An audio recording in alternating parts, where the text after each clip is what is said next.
Everyone, welcome back to my channel. और आज का टॉपिक है what is the significance of studying floral biology.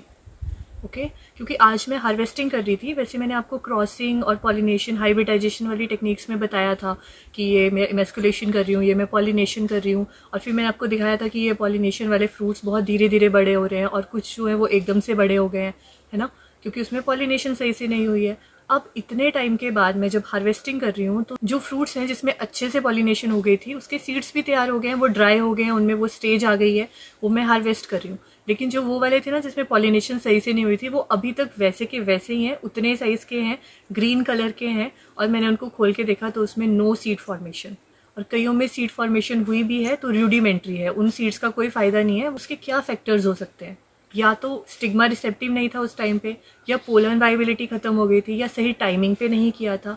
और ये सब चीज़ें हमें कैसे पता चलेंगी? बाय स्टडिंग फ्लोरल बायोलॉजी, जिसमें आपको बताते हैं कि किस टाइम पे जो है स्टिग्मा रिसेप्टिव रहता है, किस टाइम पे पोलन वाइबिलिटी सबसे ज़्यादा होती है, किस टाइम पे सबसे ज़्यादा इफेक्टिव पॉलिनेशन होती है। ठीक है, मतलब 6 बजे होती है, या 7 बजे होती है, 7:30 बजे होती है सुबह के। मोस्टली सब क्रॉप्स में सुबह ही होती है पॉलिनेशन, कुछ एक्सेप्शंस है जो शाम को भी होती है, वो आपको लर्न करनी है। So that is the significance of floral biology. अभी आपको प्रैक्टिकली दिखाऊंगी, रूडिमेंट्री सीड्स दिखाऊंगी जिन फ्रूट्स में बने हैं, जो खाली हैं फ्रूट्स जिसमें कोई सीड्स ही नहीं बने हैं, वो भी आपको दिखाऊंगी। तो ये सिग्निफिकेंस है। आगे से आप कोई भी रिसर्च कर रहे हो तो उस क्रॉप की फ्लोरल बायोलॉजी वो पढ़ना बहुत ज़रूरी है। इसका सही टाइम है 6 to 10 AM। तो अगर उस टाइम पे नहीं किया होगा, आप दोपहर के 2 बजे कर रहे हो, या 11 भी बज गए, 12 भी बज गए, तो मतलब बहुत सारे रीजंस हैं, बहुत सारे फैक्टर्स हैं। तो लेट्स गो, मैं आपको दिखाती हूँ।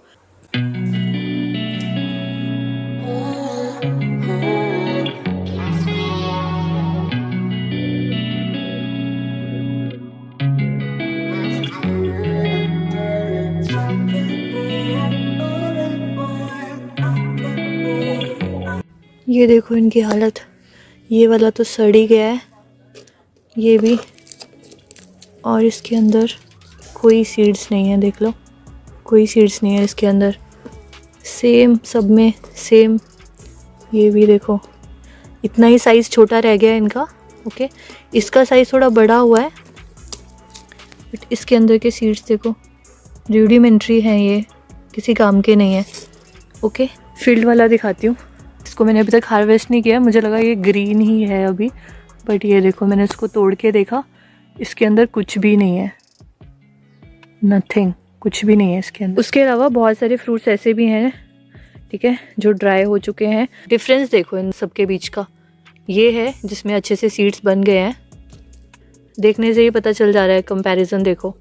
तो ये है जिसमें सही स्टेज पे पॉलिनेशन हुई थी, और ये सब हैं जो ख़राब निकले पूरे फील्ड में से, और इसमें कोई सीड्स नहीं बने हैं। सो आपने फ्रूट्स की हालत देख ली, नो सीड फॉर्मेशन कंडीशन भी देख ली, रूडिमेंट्री सीड कंडीशन भी देख ली, जिसमें अच्छे से ड्राई हो रहा है फ्रूट, अच्छे से सीड फॉर्मेशन हो रही है, वो भी आपने देख लिया। तो अब आपको वो स्टेज पता है। अगर आपको लग रहा है कि वैसा फ्रूट बन रहा है, छोटा सा जो फ्रूट तो बन गया है लेकिन बड़ा नहीं हो रहा है, तो उसको अपने प्लांट में रखने से कोई फायदा नहीं है, वो सिर्फ आपके न्यूट्रिएंट से लेगा, उसको आप डिस्कार्ड कर दो, उसको आप हटा दो। और कभी भी रिसर्च करोगे पहले फ्लोरल बायोलॉजी पढ़ के स्टार्ट करना उसको, और सही टाइमिंग पे करना। जैसे कि मेरा 6 से 10 बजे तक का टाइम होता था सुबह का, मैंने बहुत वीडियोस में मेंशन कर दिया ये, तो वो इसी वजह से होता था।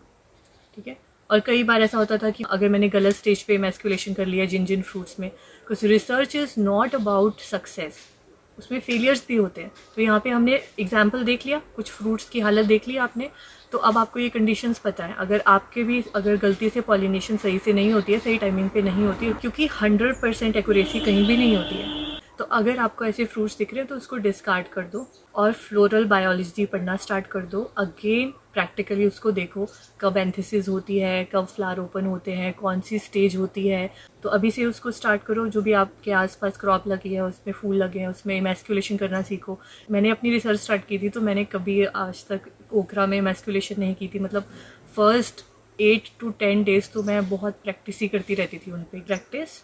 और फ्लोरल बायोलॉजी को भी रिवीजन करते रहो, आपको पता होना चाहिए। जैसे आपको अपना टाइम टेबल याद हो जाता है ना, वैसे ही उसके चार्ट्स बनाओ। ओके, अलग अलग क्रॉप्स के अलग अलग चार्ट्स बनाओ, उसको लर्न करो, रिवीजन करो। एक टाइम ऐसा होगा कि आपको हर क्रॉप का पता होगा कि इसकी एंथेसिस इतने बजे होती है, 6 बजे होती है, इसकी 7 बजे होती है, इसकी शाम को 6 बजे होती है, 5 बजे होती है। तो keep practising, okay. And students के लिए सेम क्वेश्चंस भी आ जाते हैं, फ्लोरल बायोलॉजी ऑफ ओकरा लिखो, फ्लोरल बायोलॉजी ऑफ टोमेटो लिखो, कुकुम्बर लिखो। तो आपके लिए भी ये बेनिफिशियल है, प्रैक्टिकली भी ये बहुत बेनिफिशियल है, प्रैक्टिकली आपने देख ही लिया। And that's all for today. Stay tuned to my channel for more such informative videos. Thank you so much.